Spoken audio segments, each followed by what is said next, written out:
How's it, ladies and gentlemen, and welcome back to another video. I am back from my trip to Hawaii, feeling refreshed, reset, feeling all good.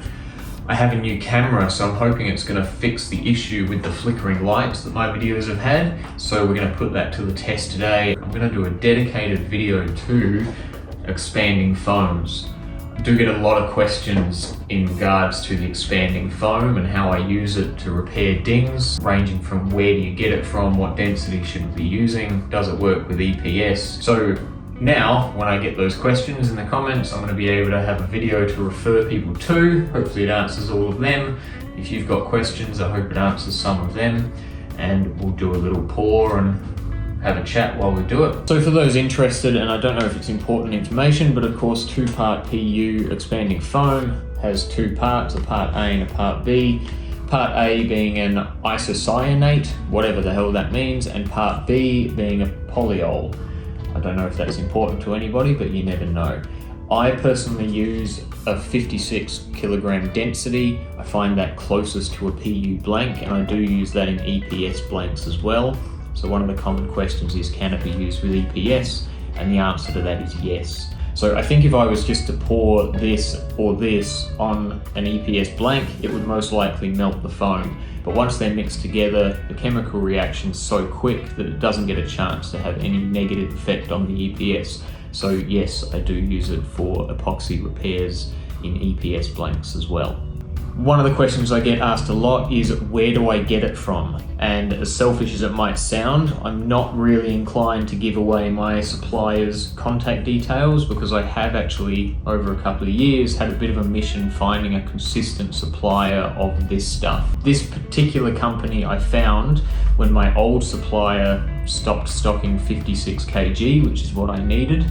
So I rang a taxidermist, and 56 kilogram density is what taxidermists seem to use the most in their stuffing of animals. Don't ask me what they do with it, I'm not really sure. I think they make molds and then put the skins around the foam molds.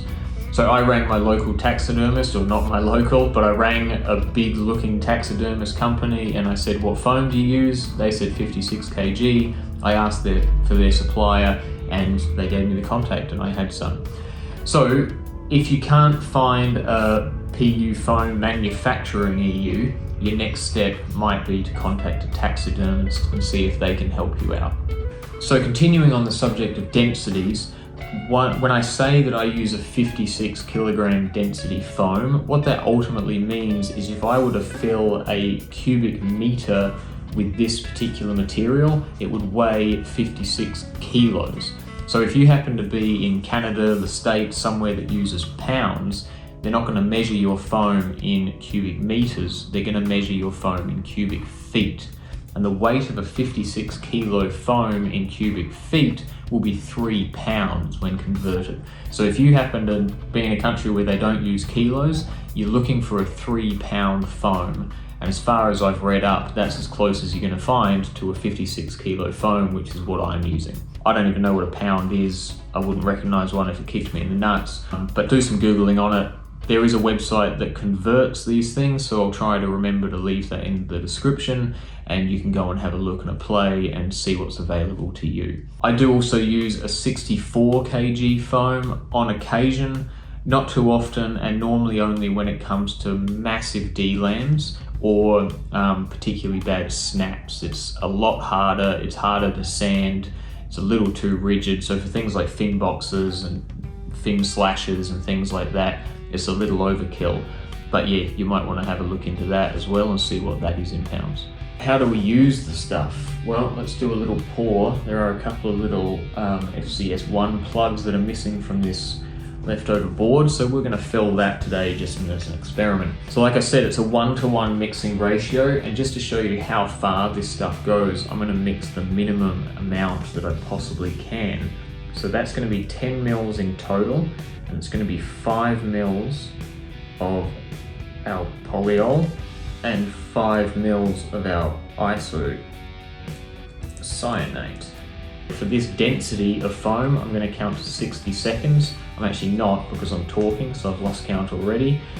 But generally I'll count to 60 seconds and you'll start to feel it get warm through the side of the cup, and that's when it starts expanding. You don't want to pour it until the expansion process has started.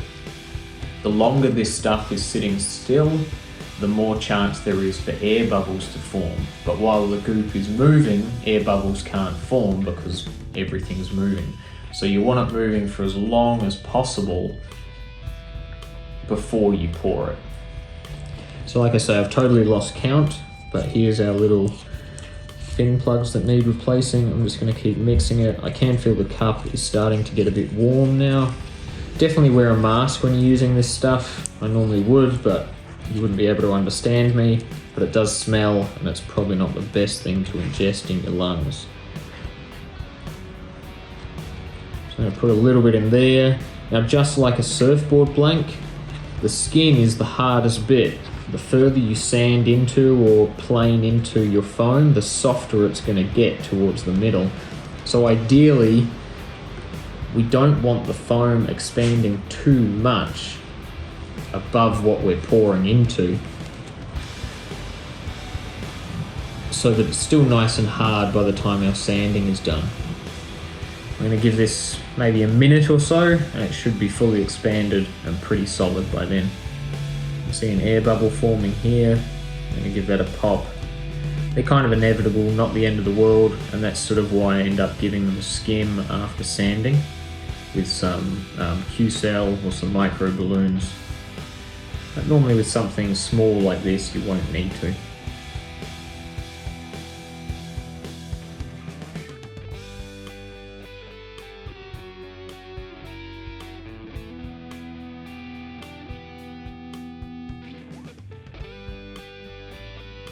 So our expansion is complete. It's still a little bit soft, but it's definitely firming up, and the expansion has stopped, which is the important thing.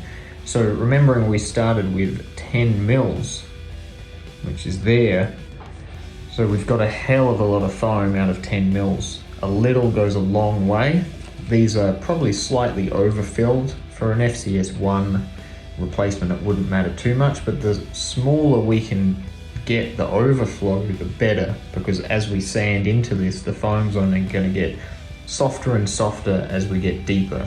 The hardest bit is always that outside skin of the foam. So the less expansion we can do, the better, but it is quite hard to judge that. So after this stage of the process, if this is our surfboard ding, I'm going to leave this for at least 24 hours before I do anything to it. After that 24 hours, I'm going to cut the top off.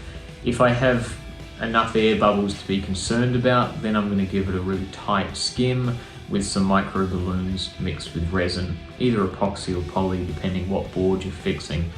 If the air bubbles don't seem that major and they're all pretty small or non-existent, then I'm happy to laminate straight over this and move on with the repair. Don't be tempted to cut and sand or skim with micro balloons or laminate this before that 24-hour period, because this stuff does have a tendency to shrink if it hasn't fully cured. Even just cutting it and sanding it to shape, if you do it straight away, you might come back the next day and it's all shrunk back. So definitely leave it that 24 hours before you start cutting it. People have asked me if it can be tinted. I have experimented a little bit with trying to color it. Darker colors definitely work better, but trying to lighten the color of this is next to impossible. So it's an off-white. Trying to make that into a pure white is really difficult. I haven't been successful so far. I do know a couple of other people that are trying to do it, so hopefully somebody figures out a way sometime. But generally, if you're using this stuff, you just kind of have to accept, if you're working on a brand new spanking white board, this is going to be off-white. The 64 kg foam that I use is actually green, so it's even more of a pain in the ass to tie in with repairs and things, and normally needs very heavy paint work and color matching after using it. It's one of the reasons I don't use it too often unless it's a really major job. Well, you guys, I hope that answers some questions about expanding foam. I definitely would recommend it. It's a much better avenue than filling giant voids with micro balloons and resin. It's not the way to go. This stuff is comparatively pretty cheap. like we saw, a little goes a hell of a long way. It's easy to use. Yeah, there's really no excuse not to be using it. So I hope that answered some of your questions about it. If there's any more questions, let me know in the comments. I will do my best to answer them. And once I'm back in the swing of work and things, we'll start looking at some more repairs again. Until then, guys, I hope you're all well. Thank you very much for watching, and let me know how the audio and the camera is. Hopefully it's a great improvement. Yeah, we'll see you in the next one. Cheers, guys. Chee-hoo! Once upon a time, I was doing a job very similar to this, and the board was sitting on the racks in the glassing shed, and this nong-nong walked underneath, and he got a perfect little drop of foam right there in between his eyes, and then it all expanded, and he ended up with a little foam hat. So I had to shave a little bald patch into his face. Idiot. So, don't let your dogs near this stuff. That's my advice. You wanna go home? Let's go home, mate.